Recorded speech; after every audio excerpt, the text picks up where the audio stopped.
Welcome into week 19 of the Merrifield Sportsbook Show. At least that number sounds correct. I don't know. It's college football playoff semifinal week. I can't even say weekend because the games aren't happening on the weekend. We got a game on Thursday, game on Friday. We're here to preview it all. Of course, it is Justin Walsh. It is Matt Merrifield. We can't see his face because we'll get into it in a second. And Jade Coster, all joining you once again. We will start off with Matt. We're going to put a nice picture over this no camera that he has because that camera most likely met its fate on Saturday night as that computer sat ringside at the frozen confines where I believe the air temperature was about 10 degrees, wind chill probably in the negatives. Matt, have you thawed out yet from that experience? I have not. My feet are still quite cold. I have poor circulation in my hands and feet, so not a great recipe when you are forced as a broadcaster. And it wasn't just because we were student radio, because on the left side of the penalty box, Michigan State regular radio and Wisconsin regular radio were set up for the outdoor experience of broadcasting hockey right up against the glass, because that's a perfect idea. Great job, everybody. But yeah, my laptop, brand new, 2 months old, and it was fine. It worked perfectly. Had no issues during the game. I couldn't use the pad to search the web or anything because I had gloves on, but I could still do what I needed to do on stat broadcast. And now my camera's not working. So I don't know what happened, but Wrigley Field may need to give me a new laptop. I'm sure it's fine. I'm sure it'll fix itself at some point, but here we are. Indeed, here we are. Another person that was in attendance that game was Jay DeCoster. Jay, same question to you. Have you thawed out yet? I mean, you weren't at ice level, so it probably wasn't as bad, but it was still probably quite bad. Yeah, I mean, my lips I've had to put like chapstick on for like the last 4 days. It's like just brutal. But it's classic Chicago weather. Matt's laptop just can't handle the Chicago weather. That's just tough. But that was freezing. I went to a Bears game like 7 years ago, and I think the game at Wrigley was colder than that. So that was pretty brutal. But an overtime winner, that was an elite game to watch. I'm not gonna lie. Yeah, and then of course we have somebody that was sitting at home in the warm heat watching this game. That was Justin Walsh. I don't even know if you were watching this game, honestly. We're just going to act like you were. So, but you were much more focused on what happened on Sunday night when your Detroit Lions clinched the number 1 seed. I mean, we're going to actually get into the NFL this week, just given that there's basically no college football left. Jay Walsh, how are you feeling today? I am feeling very good. Aaron Glenn is a wizard, and I would die for him. The defensive performance that the Detroit Lions put up against arguably the best overall receiver and weapons core in the NFL is just, it cannot be overstated with the amount of injuries that they have and have had throughout the season. Just a wonderful game. I don't think I don't think anyone was really expecting the game to get to the point where it did, where Lions were up 3 scores with several minutes left in that game.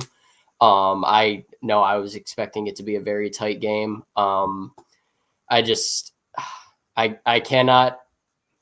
cannot put into words how amazing that defense looked, and especially after the way that they looked against the 49ers the week before. It was definitely very, very calming to see, and I'm feeling very good going into the playoffs. And as I said to Nick in the pre-show, if it gets to the point where, or if and when it gets to the point when the Detroit Lions make it to the Super Bowl, in our show leading up to that week, I will be donning my Sammy Touchdown, Sam Laporta, Detroit Lions jersey on the show. So just wanted to give a quick preview for that.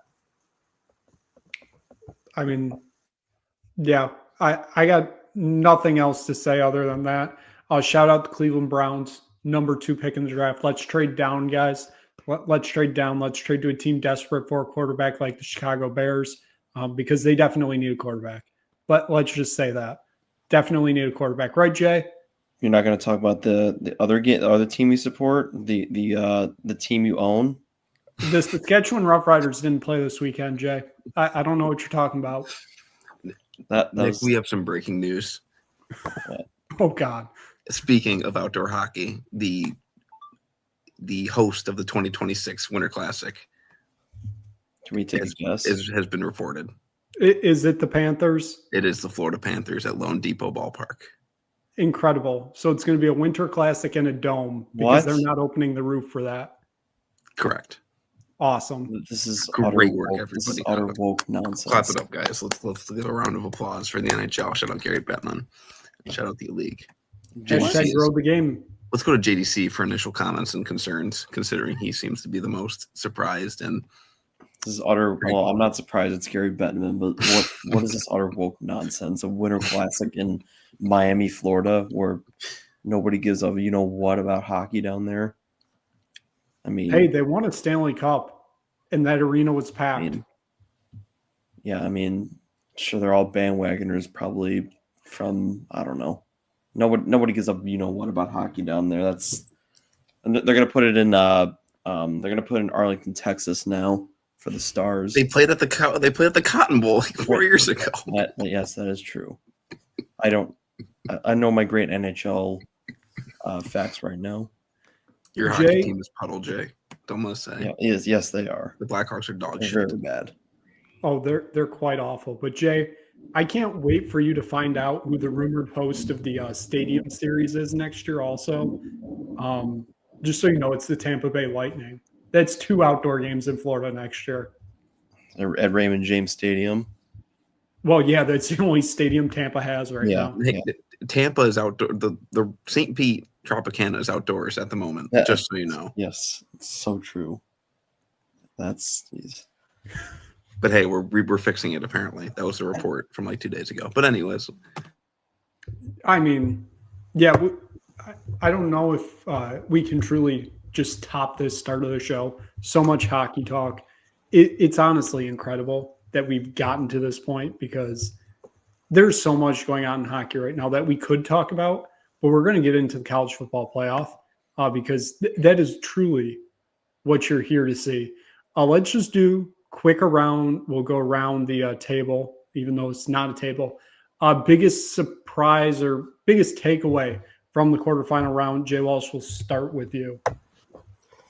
Biggest takeaway from the quarterfinal matchups is that the SEC superiority is dead. It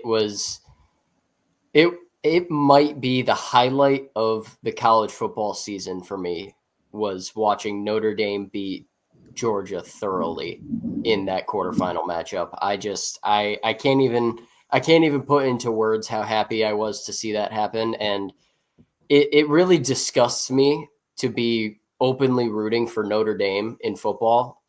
It is very unlike me. I have historically been very anti Notre Dame, but the SEC superiority bias in the last several years has gotten way out of hand with the way that the an announcement of this year's playoff field and the results of the first round games went. It got ridiculously out of hand. So it made me incredibly happy to see Notre Dame win that game. And it would have made me even more happy to see Arizona State pull off the upset against Texas, even though they realistically should have, because it was absolutely targeting. But that's another discussion. But all in all, very happy to see Georgia not in the college football playoff. A head coach is guaranteed to win their first national championship, and that is what college football is all about. So I think the playoff has been a resounding success so far. Matt, we'll go to you next. What's your biggest takeaway? And it can't be that Dan Lanning might be a fraud in big games. well, okay. it is about Dan Lanning and the Oregon Ducks, and it has to do with next year.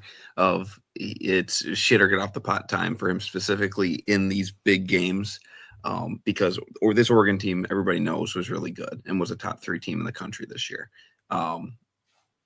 Unfortunately, he has a tendency of shitting the bed when it matters most. Like truly, like they just didn't show up. It wasn't like a bad coaching decision. It wasn't. Everybody knows he can win games, and his teams are well coached, and he's got talented players, and he can do everything right. It's not a James Franklin situation, but you can't keep laying eggs on the biggest stage in the Rose Bowl in the Pac-12 title game.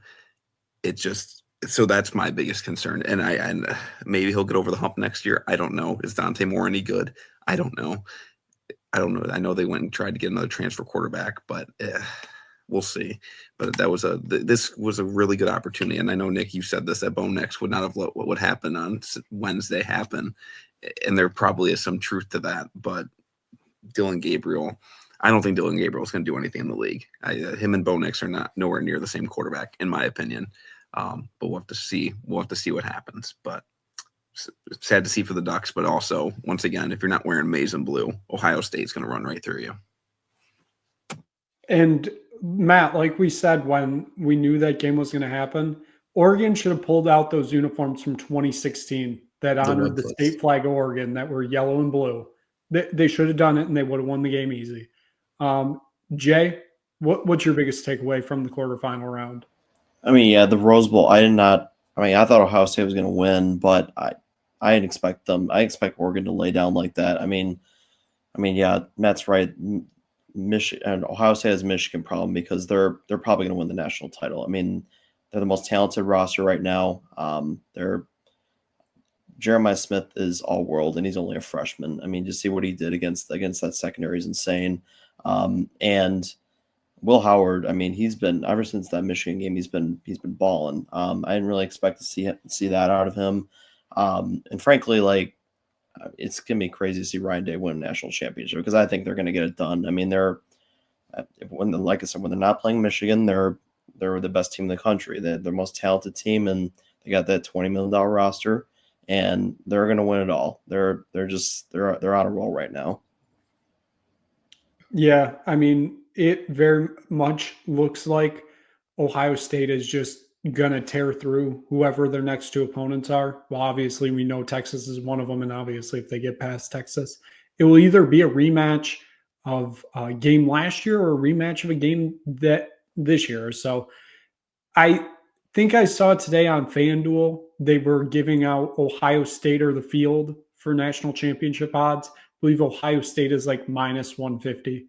Last time I saw numbers like that was, I believe, back in late March of this year, when it was UConn or the field in the Final Four, and UConn was like minus 400. So Ohio State, we'll get into it much more, but it kind of looks like they're just going to roll through this. But let's get into the games first.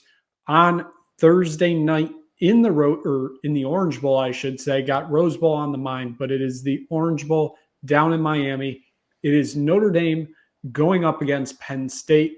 Notre Dame is a 1.5-point favorite. The over-under 45.5. Matt, we'll start with you. I know you love, at least in the NFL, you love looking at buys and how they play out. Notre Dame has 2 days shorter rest than Penn State. Is that going to play a big factor in this game? I don't think so, truly, because I think these teams are pretty identical to each other. I would say that Drew Aller is the better quarterback, at least throwing the ball down the field. But I would also give Notre Dame the slight advantage up front. I think I like Notre Dame a lot in this game. I like Notre Dame before this playoff started to go on a run because I didn't think Georgia was anything special, obviously. I didn't think they were going to completely throttle Indiana, but I was very comfortable with them covering that number. And now they're in a spot to go play for a national championship game. I think Marcus Freeman's the better coach. And it's just one of those things where I think Notre Dame has just looked like one of the best teams in the country. It would also be outstanding if they went on to win it all, with their one loss being to noted Mountain West school, Northern Illinois. Shout out, go Huskies, even though they're dead to the MAC and MACtion. I don't know if we're going to discuss that later in the show, but I like Notre Dame here. I think this is going to be a great game. I think it's going to be the more entertaining of the two. It's a helmet matchup. It's kind of why I'm so excited about the playoff. This specific game, it would only be cooler if it was at a neutral or at a home site, whether it was in Happy Valley or in South Bend. But I think Notre Dame wins in a close one. What's the spread on this game? Do we have the number 45.5? Notre Dame's a 1.5 point favorite. I would go over, and I would take Notre Dame. I would take Notre Dame, and I like the over as well. Jay, before I ask you about this game, you are a Chicagoland native. What's the highest mountain near DeKalb, Illinois? Mount Carmel, and that's like it's like southern Illinois. So there you go. Hey, I mean, I guess it is a mountain state, I guess. Yeah. But Jay, we'll get back into this game. Notre Dame, Penn State. Both teams, like, they controlled their first playoff games. Well, their first and second playoff games, I should say, from start to finish. So it feels like this is like the first time both of these teams are going to face somebody of equal caliber, I guess. Like, Notre Dame is probably the closer one with Georgia, but it feels like for both of them, like, this is their first, like, true test in this playoff. Yeah, I mean, I was going to say that where you said about, I mean, Notre Dame is the better win. I mean, Georgia's still a really good football team. They're an SEC team. They won the SEC. Penn State, I mean, look, they've had a great year. Boise State, I mean, that was, first of all, that kicker on Boise State, like, you need to just get a job. I mean, that dude was horrible, but I mean, Maddox Matson, I mean, it was just the Astringenti show, and they were able to contain him. And that's kind of why they were able to win that game pretty handily. I like Notre Dame as well. Marcus Freeman, I love Marcus Freeman. He's a fantastic coach, and I think, you know, what he that game plan against Georgia was awesome, and kind of the main reason why they won that game, and they were able to contain them, you know, pretty handily there. So I like Notre Dame in the spot. They're just a more talented team. I like Drew Aller a lot. I think he's going to be real. I think he has a chance to win the Heisman next year. But I just think Notre Dame is just the more prepared team, and then they're going to be able to get it done here. So I will take Notre Dame. I also will probably lean to the under. Notre Dame's defense is still really, really good. So I will lean with the under here, and I like the Fighting Irish. Jay Walsh, will go to you next. For Penn State-wise, at least looking at their end, I mean, it was SMU completely dominated, and then it was Boise State, and they controlled that start to finish. Do you think the fact that they haven't played a team like how Notre Dame played Georgia is going to play a factor in how they're prepared for this game? Because, I mean, it's kind of been a cakewalk for them to get to the semifinal. It has a little bit, and I think it'll definitely play a little bit of a factor, just simply because, I mean, going into this playoff, I said that these, in my opinion, Penn State and Notre Dame were two of the three best teams in the country. Obviously, I had Oregon in that group as well, and we all saw how that turned out. But I have been high on Notre Dame and Penn State almost all year. I think this is going to be a great football game. I think this is going to be kind of a throwback football game in terms of both of these defenses are very talented, very good. Both of these teams are really going to try to kind of ground and pound, run the ball. Both of them are able to throw when they need to, but the focus of these offenses, I definitely think, is in the run game. In terms of the spread, I think I do like Penn State here, just simply because, as Jay and Matt said, I do think between these two quarterbacks, I think Drew Aller is the better quarterback. And in these tight games, I do tend to look at the quarterback matchup as kind of a big indicator. And I really like the running back duo that Penn State has. Katron Allen and Nick Singleton are two phenomenal running backs. I think they are going to be able to, obviously Notre Dame's defense is very, very good. They held Georgia to, I believe it was 66 total rushing yards in that game, under 3 yards a carry. They played out of their minds. But I think these two Penn State running backs are different animals. So I think they're going to be able to get the job done on the ground. I do like the under here because, like I said, both of these defenses are very talented. I think this is going to be kind of a borderline 3 clods and or 3 yards in a cloud of dust type of game. So I definitely think that the over is that the under is a decent play here, but I do like Penn State to win the game.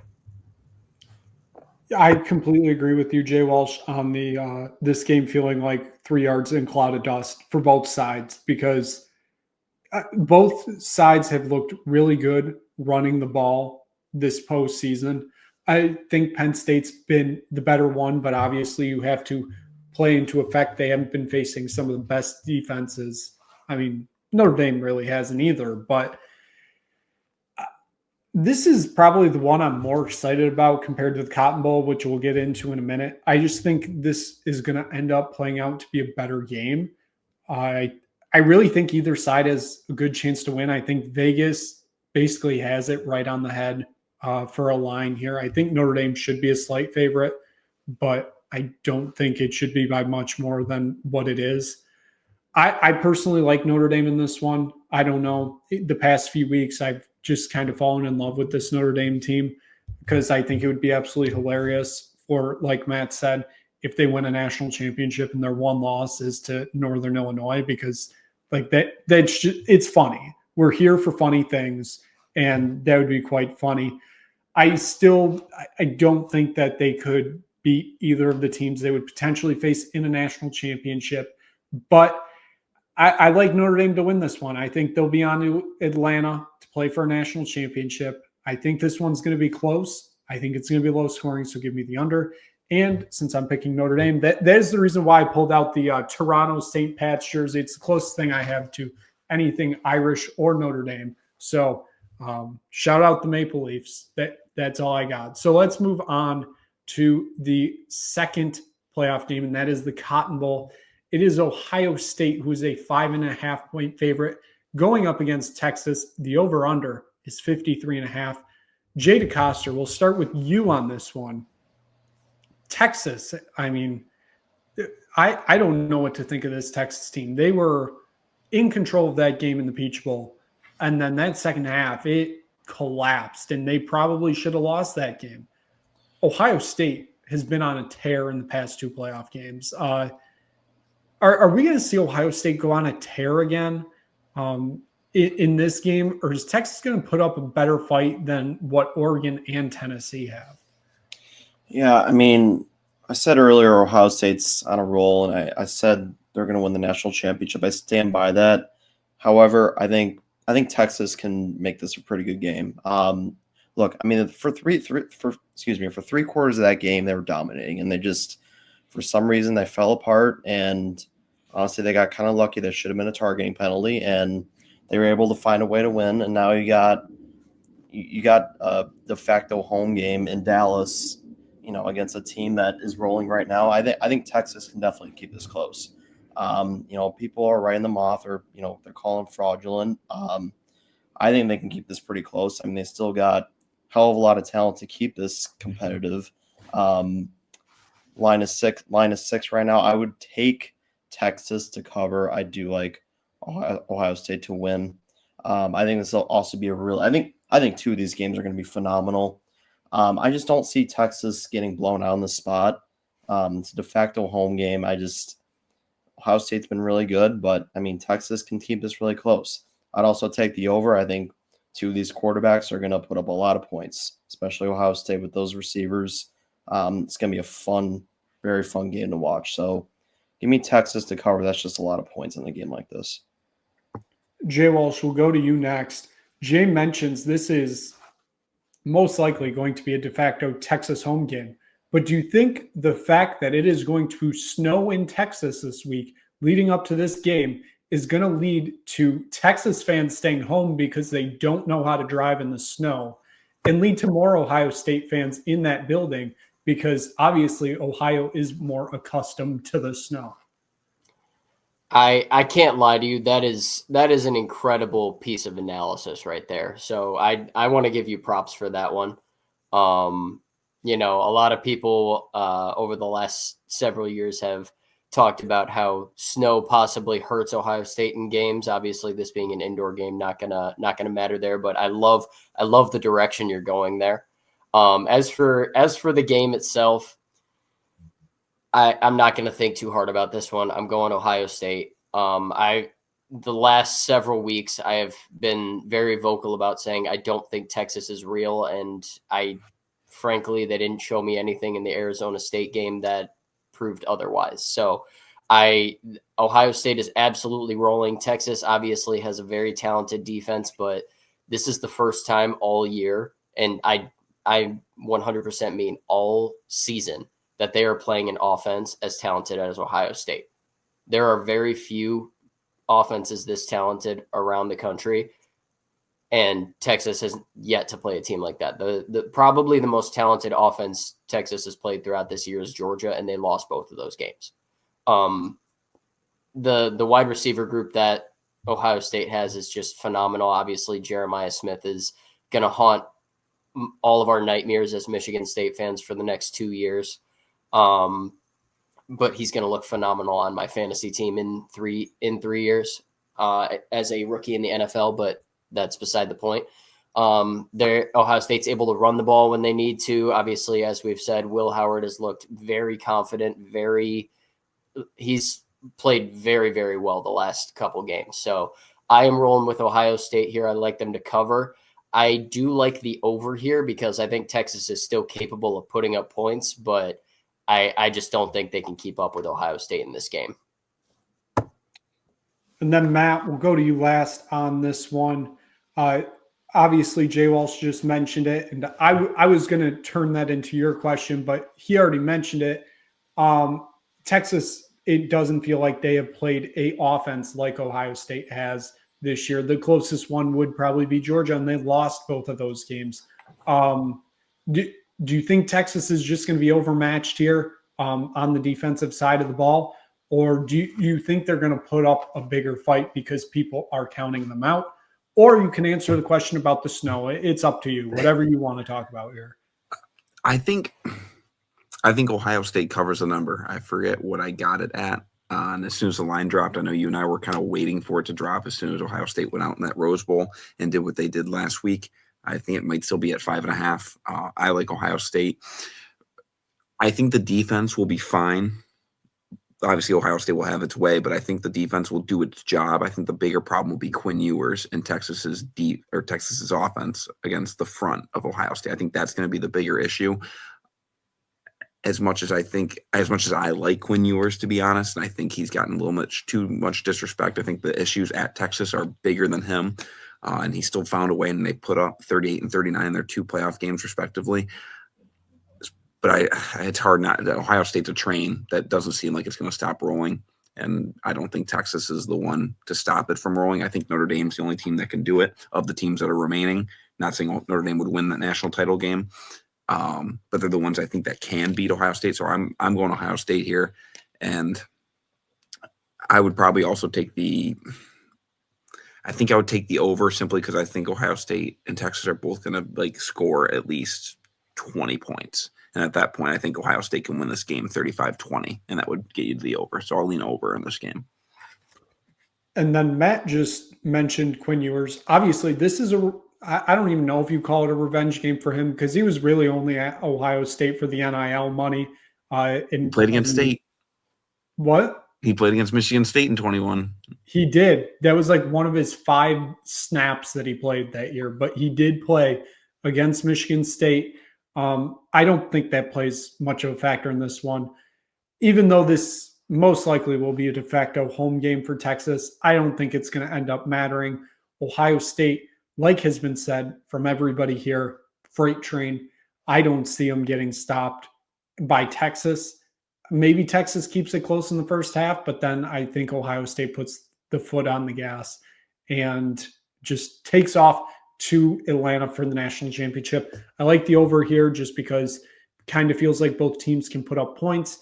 And I think Texas will score enough that it offsets whatever Ohio State does to get us to that over. So, I mean, that is your college football for the weekend. So we'll transition into the NFL, just get some quick thoughts. We'll start with the AFC wild card weekend. Are we still calling it Super Wild Card Weekend, or did that die? Not really sure.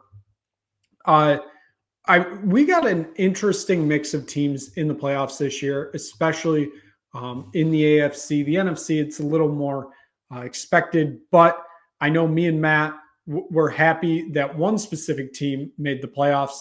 That is the Denver Broncos. Bo Nix, I mean, that's rookie of the year right there. I mean, some are saying he's a dark horse for the Heisman right now. Some are saying he is a dark horse for the Heisman, but look what he did against the back-to-back Super Bowl champions. He put up 38 points. That is rookie of the year numbers. Do not look at who played for the Kansas City Chiefs in that game. Just look at the name of the Kansas City Chiefs and a big 0 next to it, and the Denver Broncos with 38. The Broncos travel to Buffalo to take on the Bills. That should be something. The Chargers are facing off against the Texans in the Texans' normal 4:30 slot on Saturday. And then the other AFC game is an AFC North battle between the Ravens and the Steelers, one we just saw a few weeks ago. Jay Walsh, we'll just kind of get your quick thoughts on at least the AFC part of the wild card to start off. Yeah, I think these are these are interesting matchups. Unfortunately, I think two of them aren't going to be super competitive. And I know that Nick and Matt are going to be very upset with me, but I don't see the Broncos hanging around in that game against the Bills. As a Lions fan that saw that Bills offense working up close, when they're on, it is frightening to watch. I mean, the Lions absolutely could not stop them when they played. Obviously, I know the Broncos have a solid defense, but I am of the opinion that Josh Allen is the MVP this year. He has been nearly unstoppable all season long. I think they roll through that game. The Texans are kind of a dead team, so I expect the Chargers to make fairly easy work of that game.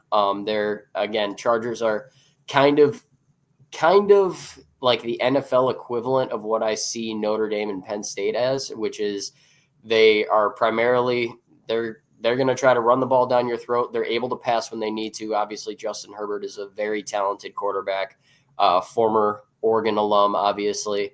The Chargers, I mean, they have a good defense. They're just a solid overall team. And like I said, the Texans they seem like a dead team at the moment. So I like the Chargers to run through that one. I think the Steelers-Ravens game is by far the most interesting of these three. And looking at the spread of this game, I cannot believe the number it's at. Baltimore is favored by 9.5 in this game, which I don't understand. And that's not me saying that I think the Steelers are some great team. It's just, usually speaking, they tend to kind of have the Ravens number, at least in terms of hanging around in games against them. Not to mention Lamar has historically struggled in the playoffs. I expect this game to be fairly close. I do still think the Ravens win because I think they are arguably the second, maybe third best team in the AFC. But I think they will win this game, but I definitely think it'll be a lot closer than that 9.5 spread. Matt, we'll go to you next. Obviously, you are clearly picking the Denver Broncos to win this weekend. No doubt about it. But what are your thoughts on the at least AFC part of the wild card weekend? I don't like the Broncos to win, but I do think they'll cover the 9 points against the Bills. I think that's a lot of points for two teams that I think it'll be a lower scoring game. It's going to be nice and cold in Buffalo. I mean, it says right now it's going to be 28, but who actually knows? It'll probably snow. I think that game on Saturday night between the Steelers and Ravens could be a bloodbath. I know it's tough to beat a team 3 times in the season, but I really like the Ravens. Oh, the Ravens lost to the Steelers, so I'm off the hook there. So, yeah, give me the Ravens big. I think what happened on Christmas is a more representative of how that game is going to go. I think the Ravens are I don't think the Steelers are that good. They're a solid team, but the Ravens are still one of the best, and they're still in that top class of teams in the AFC. Will they beat the Chiefs? Probably not, but hey, I think the Ravens will win that one. I truly don't know about that Chargers game. I like the Texans at home, but also Jim Harbaugh is Jim Harbaugh, and he's insane, and will probably win that football game on the road because that's what the Chargers do. But at betting wise, I'd probably stay away from it. But I think my favorite pick of all the games, even on the NFC side, is Ravens -10. It's that big for a reason in a playoff game. And then Jay, we'll go to you. Your thoughts on the AFC wild card weekend? Yeah, so the classic Texans 4 o'clock start. You gotta love that. Every single wild card weekend for them is at home. It's at 4. I don't know. I mean, the Earth is on the Chargers, so last year everyone loved the Browns last year, and the Texans beat them. Jay, you don't need to mention that.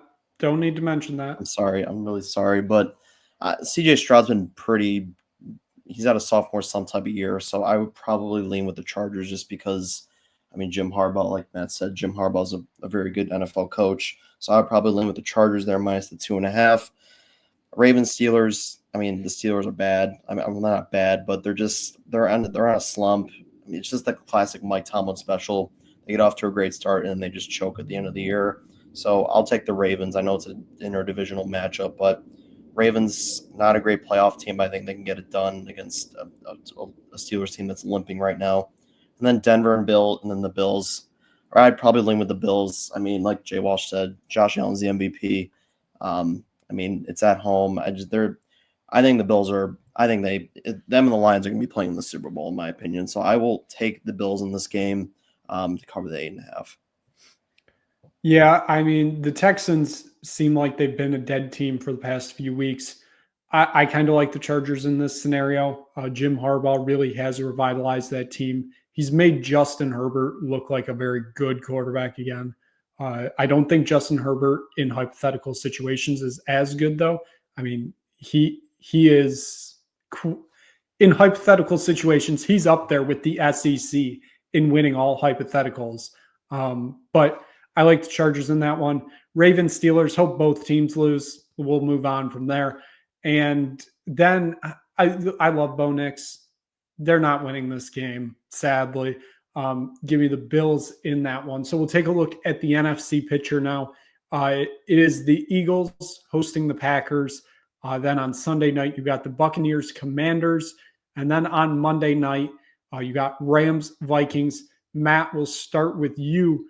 NFC picture.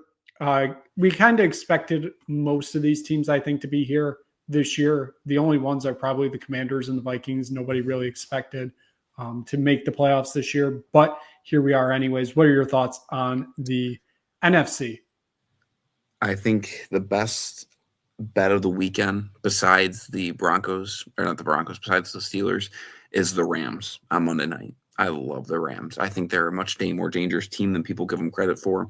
The Minnesota defense didn't look great on Sunday against the Lions, and obviously we all know how that offense looked, and I think it was a bigger issue, and it wasn't just a Sam Darnold issue.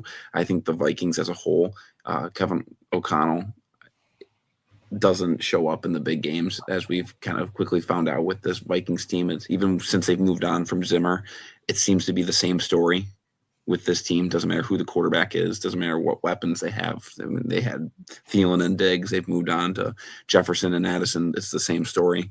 So I like the Rams on the road, or Rams at home with Matt Stafford at quarterback. I like the Packers plus 4.5. Regardless of the health of both quarterbacks in that situation, I know both are banged up. The Packers this year went 10-1 against teams not in their division, and their one loss was week 1 to the Eagles in Brazil. I think the Packers, I like the Packers to cover the 4.5. They might win outright, but I do like them to keep it within a field goal. That Buccaneers Commanders game, I think, are two bad football teams. I wouldn't use the word bad, but there's better teams in this conference playing on that day. Just around, that's the worst game. Those are the two worst teams playing on the field that day. I think I would take the Buccaneers at home, just because I don't like where Jaden Daniels and the Commanders have been coming down the stretch, but I don't feel confident. But the Packers and the Rams, I really like coming out of the AFC on this wild card weekend. Jay, we'll go to you next. Your thoughts on this NFC weekend for the wild card? Yeah, Eagles Packers is interesting. I mean, Jalen Hurts is banged up. Jordan Love's going to be fine. He had the same injury that Josh Allen suffered a couple weeks ago with the funny bone. He'll be fine. He's going to play. Jalen Hurts, I mean, look, if Jalen Hurts is healthy, I expect Philly to win this game. Philly's just the better football team. I know Green Bay, they've had some solid wins this year, but of all most of their wins, I mean, they just haven't beaten anyone like that great. So by that logic, I will probably take the Eagles here. They're just way more physical up front for them. So I will take Philly in that spot minus the 4.5.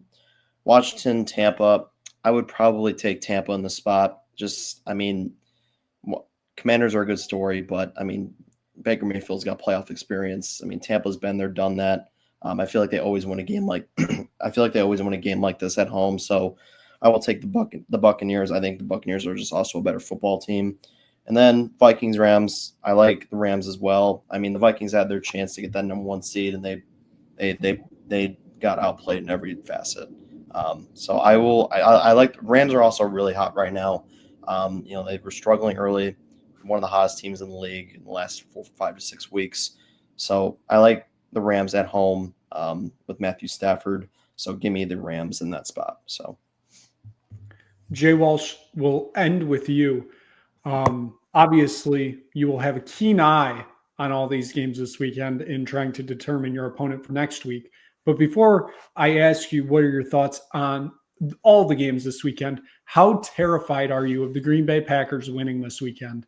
Because they're walking into Ford Field and winning in 2 weeks. Because like has been mentioned earlier on in this show, it's hard to beat a team 3 times in one season. Theoretically, it is difficult to do. The Green Bay Packers do not frighten me in the slightest. Let me put it that way. Unfortunately, I don't think they will be winning that game. I really like the Eagles in that spot. Obviously, like Jay said, I do think Jordan Love will be fine for that game, but losing Christian Watson is losing your big, deep threat receiver. And I mean, the Eagles pretty much all season have been one of the best teams in football. I don't necessarily think that this will be super close, so I do like the Eagles in this one. As for the second game, Commanders Buccaneers, this is probably the game that I would say would be the closest. However, like Jay said, when it comes to these types of games where it's a rookie quarterback versus somebody who has experience, I'm picking the guy with experience almost every time. Rookie quarterbacks historically tend to struggle in their first playoff games, especially when they're going up against somebody with playoff experience. And obviously Baker Mayfield does have that. So I will be leaning Buccaneers there. In terms of Vikings Rams, this one is very difficult. I think this is going to be the closest game of the 3. I'm not necessarily going to hold the loss on Sunday against the Vikings. I mean, they were going up against the best team in the NFL, so we can't necessarily hold that against them too much. I do think that they will have a slight bounce back performance. I am a little bit concerned about Sam Darnold showing up in a big game like this. And again, going up against Stafford, who's got the experience in the playoffs, I am going to pick the Rams, although I do think that this is going to be a very tight game. I think the Vikings could win, but I will go with the Rams just because, like I said, they do have the additional experience on their side. Well, I like that you guys are all picking. Well, Matt's not. He's picking the Packers spread, but all of you are basically picking Kenny Pickett to win this game for the Eagles, which, that's your choice. Packers find a way to win because they will. Did they find a way to win against the Bears this past Sunday? It didn't matter. Didn't matter. The Packers were a blocked field goal away from going 0-6 in the division this year. Just keep that in mind, Nick. Hey, they've always been saying the NFC North is toughest division in football. What can we say? Sometimes you have bad years. What can we say?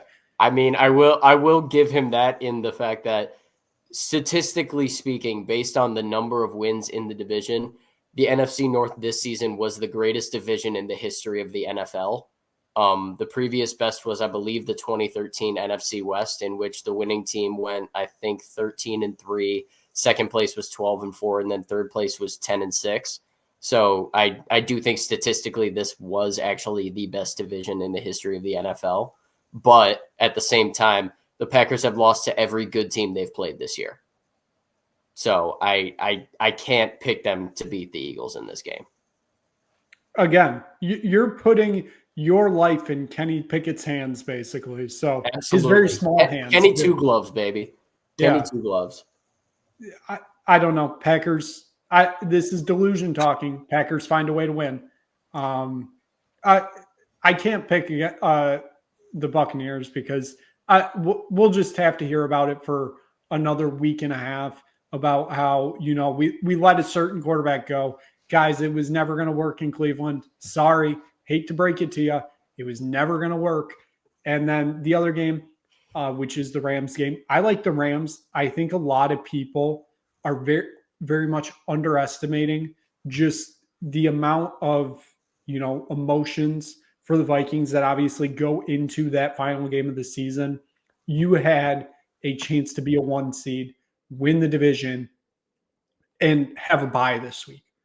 You laid an egg, and that's got to be emotionally draining. And now you're basically headed to the other side of the United States to play a game on Monday night. The fact that it's on Monday night is probably a little bit better for them, that they have basically a week, if not obviously a day more. But the Rams are hot right now. I don't think that's a team the Vikings really wanted to face.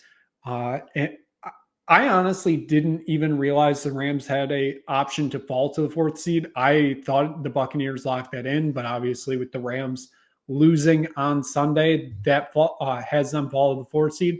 And I probably would say the same thing about the Lions. If they would have ended up losing on Sunday, I would have liked the Rams in this game because honestly, it's hard to get up off the mat after having a season that you had, losing the division and losing the 1 seed in the final game in that fashion, and now having to travel out on the road for a playoff game. Give me the Rams in that one. Honestly, I think it's going to be a good weekend for the NFL.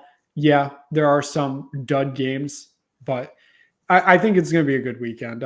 Jay Walsh, I think you wanted to mention something there. I did.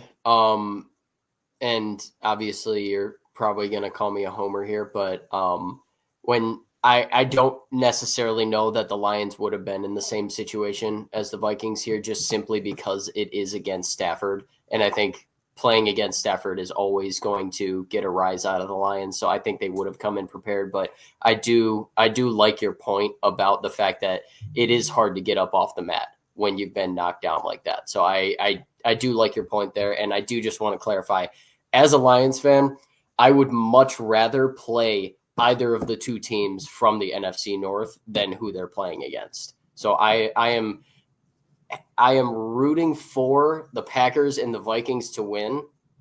I would much rather play either of them than the teams that they're playing against. I mean, we're going to see how this all goes down this weekend. It is going to be like I said, it's going to be a very interesting weekend for the NFL. So that's going to wrap it up for this Merrifield Sportsbook Show, unless anybody else has anything they want to say or get into. Obviously, I guess we can talk about NIU for a quick second. I mean, we kind of mentioned it already. There are no mountains in DeKalb, Illinois, but it kind of seems like a dumb move until you realize Northern Illinois was in the WAC and they were in the Big West at points like in the 90s. So it is what it is. Maction is getting UMass next year. Whatever. You want to talk about dead programs, UMass. That is obliterated dead. But again, anybody else got anything?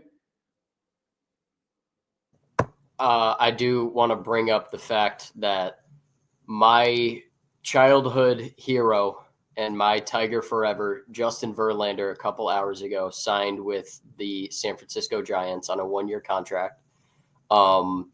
Frankly, for him, I don't quite understand the move, considering Oracle is a house of horrors for him, going back to the 2012 World Series when Pablo Sandoval hit 3 home runs in game 1 and just absolutely broke the city of Detroit's spirit.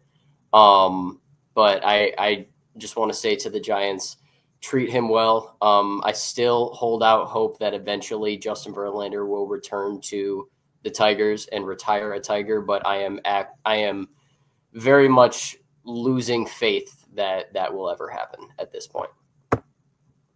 I mean, I was told that he was coming home for the past 3 years. So what can you do? What can you do? It is what it is. Like I said, I would love for it to happen at some point, but it seems to be getting like more and more of a long shot as the years go.